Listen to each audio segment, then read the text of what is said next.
La reine Elisabeth II est morte jeudi 8 septembre à l'âge de 96 ans. En conséquence, son petit-fils, le prince William, pourrait hériter du titre de prince de Galles. Son épouse, Kate Middleton, pourrait ainsi succéder à Lady Diana en tant que princesse de Galles. L'annonce a bousculé le monde entier. Ce vendredi 8 septembre 2022, la reine Elisabeth II s'est éteinte entourée de ses proches alors qu'elle séjournait au château de Balmoral, en Écosse.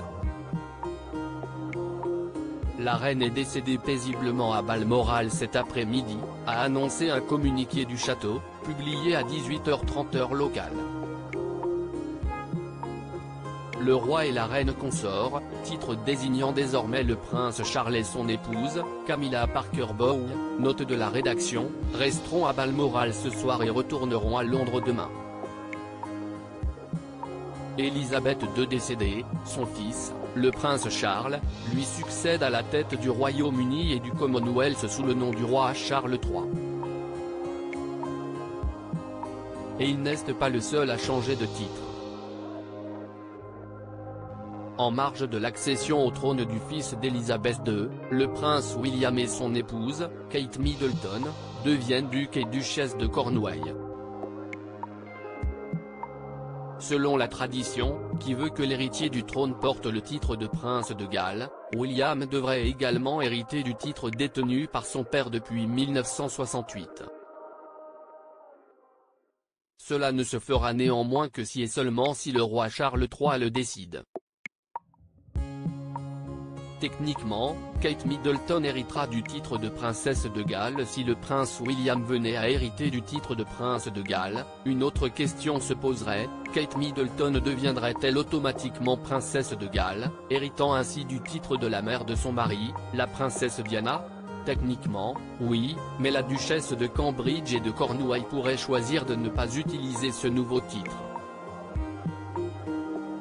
En 2005, lors de son mariage avec le prince Charles, Camilla Parker Bowles aurait elle-même dû hériter du titre de princesse de Galles. Toutefois, en raison de son manque de popularité et par respect pour la mémoire de Lady Diana, la nouvelle reine consort avait décidé de passer son tour.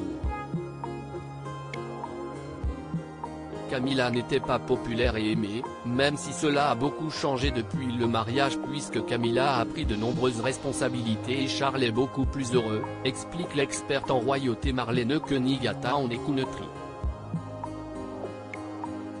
Ceci étant dit, une partie de la population était très tendue et en colère vis-à-vis de Camilla, donc il a été décidé qu'elle se fasse appeler duchesse de Cornouailles, même si, bien sûr, elle est princesse de Galles. À l'image de Camilla, Kate Middleton pourrait donc choisir de ne pas porter le titre de princesse de Galles. Toutefois, sa situation est très différente de celle de la seconde épouse du roi Charles III. Non seulement la duchesse de Cambridge et de Cornouailles est très appréciée du peuple britannique, mais elle est aussi la femme du prince William, lui-même fils de la princesse Diana. Il y a fort à parier que William souhaitera que son épouse porte le titre ayant appartenu à sa mère, chose qu'elle pourra difficilement refuser. Quoi qu'il en soit, encore une fois, cela n'arrivera que si Charles décide de nommer son fils prince de Galles.